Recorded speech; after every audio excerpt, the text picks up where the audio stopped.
இனி வருகின்ற நாட்கள் அனைத்தும் முருகப்பெருமானின் அருளால் நிச்சயம் பார்த்தீங்கன்னா உங்கள் வாழ்க்கையில் நல்லது நடக்க போகுதுங்க. இந்த ஆடி மாதம் பொறுத்தவரை பார்த்தீங்கன்னா அனைத்து நாட்களும் ரொம்ப சிறப்பான நாள். இந்த ஆடி மாதத்தில் எந்த ஒரு வேண்டுதல் வச்சாலும் விரைவில் நிறைவேறும்னு சொல்லுவாங்க. ஏன்னா இந்த மாதத்தில் தாங்க சூரிய பகவான் கடக ராசிக்கு பயணம் செய்யக்கூடிய மாதமாக அமைந்திருக்கு. அது மட்டும் இல்லைங்க, தேவர்களுடைய இரவு நேரமாக அமையுதுங்க. இந்த ஆடி மாதத்தில் பார்த்தீங்கன்னா முக்கியமாக இந்த 5 பொருட்களை உங்கள் வீட்டு குலதெய்வ கோவிலுக்கோ இல்லை அருகில் இருக்கக்கூடிய அம்மனின் ஆலயத்திற்கோ வாங்கித்தாங்க. நிச்சயம் நல்லது நடக்கும். வாழ்க்கையில் நீங்கள் இதுவரை பார்த்தீங்கன்னா காத்திருந்த அதிர்ஷ்டம் உங்கள் வாழ்க்கையில் மீண்டும் உண்டாகும். என்ன வேண்டுதல் வைக்கிறீங்களோ நிச்சயம் நிறைவேறுங்க. வீட்டில் இருக்கக்கூடிய சுபகாரிய தடைகள் விலகும். குடும்பத்தில் பார்த்தீங்கன்னா விரைவில் மங்கள காரியங்கள் நடக்க இந்த 5 பொருட்களே தவறாமல் இந்த ஆடி மாதம் முடிவதற்குள்ளே உங்கள் குலதெய்வ கோவிலுக்கு வாங்கித்தாங்க. நிச்சயம் நல்லது நடக்குங்க. இந்த ஆடி மாதத்தில் எப்படி அம்மனை வழிபடலாம், மேலும் ஆடி மாதத்தின் சிறப்பு என்னென்னு தெரிஞ்சுக்க வீடியோவை கடைசி வரைக்கும் ஸ்கிப் பண்ணாமல் பாருங்கள். மேலும் நீங்கள் புதியவராக இருந்தீங்கன்னா சேனலை சப்ஸ்கிரைப் பண்ணிவிட்டு கூடவே இருக்க பெல் பட்டனை கிளிக் பண்ணிக்கோங்க. தனிப்பட்ட முறையில் உங்கள் ஜாதக ரீதியாக ஏற்படக்கூடிய பிரச்சனைக்கு சரியான ஒரு பரிகாரத்திற்கும் வீடியோவில் டிஸ்கிரிப்ஷன் கீழே ஜோதிடர் நம்பர் கொடுத்துருக்கோம். அந்த நம்பருக்கு நீங்கள் கால் பண்ணி தெரிஞ்சுக்கலாம். வாங்க வீடியோக்குள்ளே போகலாம். இந்த ஆடி மாத வழிபாடு பார்த்திங்கன்னா ரொம்ப சக்தி வாய்ந்த வழிபாடுங்க. வாழ்க்கையில் மிகப்பெரிய மாற்றத்தை ஏற்படுத்தி தரக்கூடிய வழிபாடுன்னே சொல்லலாம்.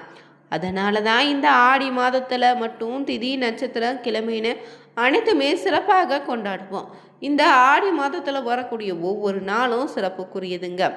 அம்பாளின் அருளை பெறுவதற்கும் வேண்டிய வரங்களை பெற்று பல விதமான பிரச்சனைகளை இருந்து விடுபடுவதற்கு சிறப்பான மாதம் இந்த ஆடி மாதம். தெய்வீக தன்மையும் புனிதமான ஆன்மீக மாதமான இந்த ஆடி மாதம் பார்த்திங்கன்னா பிறந்தாச்சு. இந்த ஆடி மாதத்தில் பார்த்திங்கன்னா இந்த ஆண்டு பார்த்தீங்கன்னா ஆகஸ்ட் 16ஆம் தேதி தான் இந்த ஆடி மாதம் முடிவடைய இருக்கு. மேலும் இந்த நேரத்தில் பார்த்தீங்கன்னா ஒரே ஒரு வழிபாட்டினை மட்டும் செய்தால் வீட்டில் இருக்கக்கூடிய கந்திஷ்டி, அடிக்கடி பாதிப்புகளை ஏற்படுத்தக்கூடிய நோய்கள், திடீர்னு ஏற்படக்கூடிய பண நெருக்கடிங்கன்னு நிச்சயம் குறைங்க. அதோடு தெய்வீக வாழ்க்கையும் முன்னேற்றமும் நிச்சயம் உங்கள் வாழ்க்கையில் ஏற்படும். ஆடி மாதம் மட்டும் அம்மன் வழிபாட்டுக்கு இல்லைங்க, அனைத்து தெய்வங்களையும் வழிபடுவதற்கு சிறப்பான மாதம்னு சொன்னோம். குறிப்பாக குலதெய்வ வழிபாட்டில் ரொம்பவே சக்தி வாய்ந்த மாதங்க இது. இந்த மாதத்தில் இஷ்ட தெய்வ வழிபாட்டினை மேற்கொண்டலாம், நேர்த்திக்கடை நிறைவேற்றிக்கலாம். ஏதாவது வேண்டுதல் முன் வச்சு பிரார்த்தனை செய்வது அனைத்துக்கும் சிறப்பான பலனை தரும். இந்த ஆடி மாதத்தில் தான் பலருமே குலதெய்வ கோவிலுக்கு போய் பொங்கல் வச்சு வழிபடுவீங்க. ரொம்பவே விசேஷமான பலன்களை தரக்கூடிய மாதங்க இந்த ஆடி மாதம் முடிவதற்குள்ள ஒரே ஒரு முறை குலதெய்வ கோவிலுக்கு போய் பொங்கல் வச்சு வழிபட்டு பாருங்க. அதுவும் குடும்பத்தோடு சென்று குலதெய்வத்துக்கு நீங்கள் அபிஷேகம் செய்து பொங்கல் வைத்து வழிபடுவது நல்லது. அதோடு குலதெய்வ கோவிலுக்கு வெள்ளம் வாங்கி கொடுப்பதும், பொங்கல் வைக்க தேவையான பொருட்களை வாங்கி கொடுப்பதும், அன்னதானத்துக்கு தேவையான பொருட்களை வாங்கி கொடுப்பது ரொம்ப சிறப்புங்க. குலதெய்வத்தினுடைய அருள் உங்களுக்கு உங்கள் குடும்பத்தில் இருக்கக்கூடிய அனைவருக்குமே பார்த்தீங்கன்னா நிறைவாக கிடைக்கும்.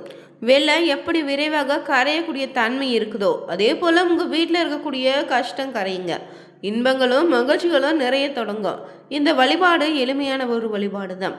குலதெய்வ கோவிலில் செய்யக்கூடிய வழிபாடுகளை போன்று குலதெய்வ கோவிலுக்கு செய்யும் சிறிய தானங்கள் கூட உங்கள் வாழ்க்கையில் நிச்சயம் குடும்பத்தில் பெரிய மாற்றத்தை ஏற்படுத்துங்க. அதுவும் ஞாயிறு வியாழன் கிழமைகளை குலதெய்வ கோவிலை வழிபடுவது நல்லது. உங்கள் குலதெய்வம் பார்த்தீங்கன்னா பெண் தெய்வமாக இருந்தால் இந்த ஆடி மாதத்தில் சென்று வழிபாட்டினை செய்வது விசேஷங்க. உங்களால் பொங்கல் எதுவும் வைக்க முடியலைன்னு வருத்தப்படாதீங்க. குலதெய்வ கோவிலுக்கு சென்று தரிசனம் செய்து விட்டு வாங்க. அப்படியே குலதெய்வத்தை தரிசிக்கும் போதே வெறும் கையோடு போகாமல் ஒருபோதும் செல்லக்கூடாது. பூ, மாலை, பழனு ஏதாவது வாங்கி கொண்டு போங்க. அதுவும் முடியல கூட வெற்றிலை பாக்குன்னு ₹1 நாணயம் மட்டும் வாங்கி கொண்டு போய் குலதெய்வத்தினுடைய பாதத்தில் வச்சுட்டு கற்பூரம் ஏற்றி வணங்கிட்டு வாங்க. குலதெய்வம் உங்களுடனே வீட்டுக்கு வந்து உங்கள் குடும்பத்தில் எப்போதும் காப்பாற்றுங்க.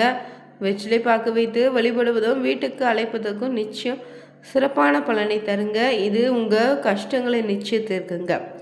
இந்த ஆடி மாதத்தில் பார்த்தீங்கன்னா முக்கியமாக தானமாக கொடுக்க வேண்டிய 5 பொருட்கள் என்னென்னா அரிசி, பருப்பு, சமையல் எண்ணெய்னு விளக்கு பூஜைக்கான பொருட்களான நெய், நல்லெண்ணெய், திரி, இந்த 5 பொருட்களையும் பார்த்தீங்கன்னா மேலும் இந்த நாட்களில் அருகில் இருக்கக்கூடிய அம்மனி நாணயத்திலோ இல்லை குலதெய்வ கோவிலுக்கு போகும்போது பார்த்தீங்கன்னா அன்னதானம் செய்வதற்கு தேவையான அரிசி காய்கறின்னு இல்லை மளிகை பொருட்களை முடிந்த அளவு வாங்கி கொடுக்கலாங்க. இந்த ஆடி மாதம் குறிப்பாக செவ்வாய் வெள்ளி அமாவாசை நாட்களில் கோவிலுக்கு நீங்கள் நெய் நல்லெண்ணெய் மஞ்சள் குங்குமம் பூக்கள்னு இந்த 5 பொருட்களையும் வாங்கி கொடுத்தாலே போதுங்க. குலதெய்வம் மற்றும் அம்மன் வழிபாட்டின் உங்கள் குடும்பத்தில் இருக்கக்கூடிய தடைகள் நீங்கி தொழிலில் நல்ல வளர்ச்சி உண்டாகும், நிம்மதியாக இருக்கலாம். குலதெய்வத்தினுடைய பரிபூர்ண அருளும் உண்டுங்க. பொதுவாகவே ஒருவருக்கு பிரச்சனைக்கு மேலே பிரச்சனை வந்துக்கிட்டே உங்களுக்கு இருக்காங்க. உங்களால் வாழ்வதற்கே விருப்பம் இல்லாத சூழ்நிலை உண்டாகுதா? அப்படி பலருமே பல விதங்களில் பாதிக்கப்பட்டு இருப்பீங்க. ஒரு பிரச்சனை வருதுன்னு அந்த பிரச்சனையை நீங்கள் சரி செய்து முடித்த பிறகு இன்னொரு பிரச்சனை வந்துடுச்சுன்னா அது உங்களுக்கு பழகிடுது. ஆனால் பிரச்சனை தீர்ப்பதற்கு முன்னாடியே வேறு ஒரு ரூபத்தில் வேறு ஒரு பிரச்சனை வந்து கொண்டே இருக்குதாங்க. அப்படி இருக்கும் பட்சத்தில் திருப்பும் திசையங்கள்லாம் பிரச்சனையாக இருக்குதுன்னு பட்சத்தில் இந்த பிரச்சனையை வெளியே வருவதற்கும் நிம்மதியான வாழ்க்கையை வாழ்வதற்கும் உங்கள் குலதெய்வ கோவிலில் எந்த பொருளை தானமாக கொடுக்கலாம் இந்த ஆடி மாதத்துலன்னு தெரிஞ்சுக்கோங்க.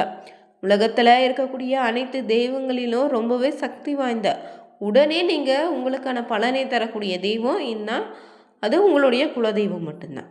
உங்களுடைய குலதெய்வத்தை பார்த்திங்கன்னா நம்முடைய குலத்தை காக்கக்கூடிய தெய்வமாக இருப்பதால் இந்த தெய்வத்தை வழிபட்டாலே நம்முடைய பிரச்சனைகளையும் தீர்த்து நன்மையை காப்பாற்றுவாங்க.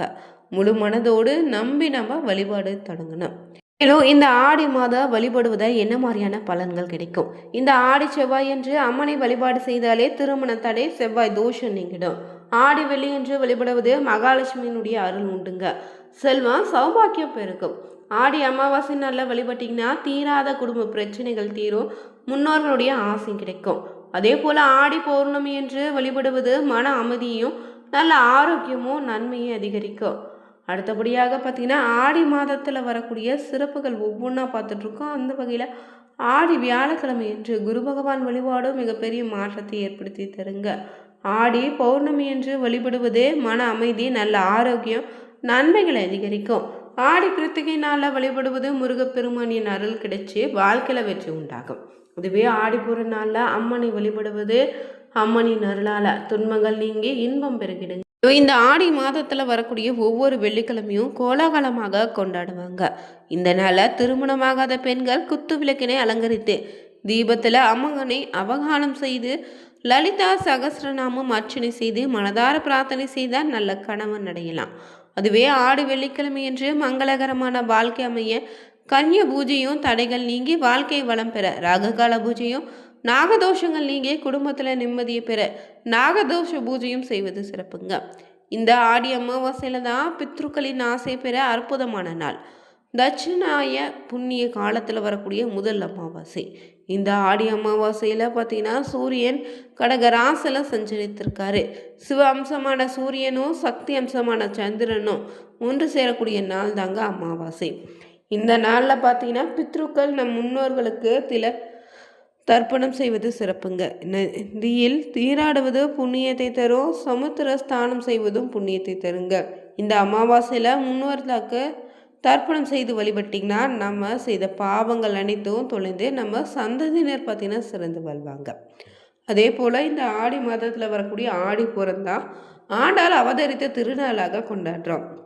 இந்த நாளில் பார்த்தீங்கன்னா ஸ்ரீவில்லிபுத்தூர் ஸ்ரீரங்க ரங்கநாத ஆலயம்னு பல திருக்கோவில்களில் பார்த்திங்கன்னா ஆடிப்பூர விழாவாது 10 நாள் திருவிழாவாக கொண்டாடுவாங்க. இதில் ஆயிரக்கணக்கான பக்தர்கள் கலந்து கொள்வாங்க. இந்த நாளை சுமங்கலி பெண்களுக்கு வளையல் மஞ்சள் குங்குமம் தேங்காய் பழம் வெற்றிலை பாக்கு ரவைக்கை வச்சு கொடுத்து உபசரித்தா ஐஸ்வர்யம் பெருகுங்க. குடும்பத்தில் மகிழ்ச்சி குறைவிருக்காது. அடுத்தபடியாக இந்த ஆடி மாதத்தில் வரக்கூடிய கோபத்ம விரதம், இது சுக்லபட்ச ஏகாதசியில் கடைபிடிக்கக்கூடிய விரதங்க. இந்த நாளில் விரதம் இருந்து கோமாதாவை வணங்குவது ரொம்ப சிறப்பு. கடைபிடித்து பசுக்களை பூஜிப்பதாலும் பசுக்களுக்கு உணவு அளித்தீங்கன்னா சுபிச்சம் உண்டாகும். வாழ்க்கையில் நல்ல திருப்பங்கள் ஏற்படும். கடன் பிரச்சனைகளால் தவிப்பவங்க விரைவில் நிவாரணம் பெறுவீங்க. தொழில் வேலையில் நல்ல முன்னேற்றம் உண்டாகும். நீங்களும் இந்த ஆடி மாதத்தில் வரக்கூடிய நாட்களில் ஒரு நாளாவது அருகில் இருக்கக்கூடிய அம்மனின் ஆலயத்திற்கு சென்று உங்கள் குலதெய்வத்து கோவிலுக்கு போகியும் இந்த 5 பொருட்களை தானமாக கொடுங்க. நிச்சயம் நல்லது நடக்கும். வீடியோ பிடிச்சிருந்தா சேனலை லைக் பண்ணுங்கள், ஷேர் பண்ணுங்கள், சப்ஸ்கிரைப் பண்ணிக்கோங்க. Thank you viewers.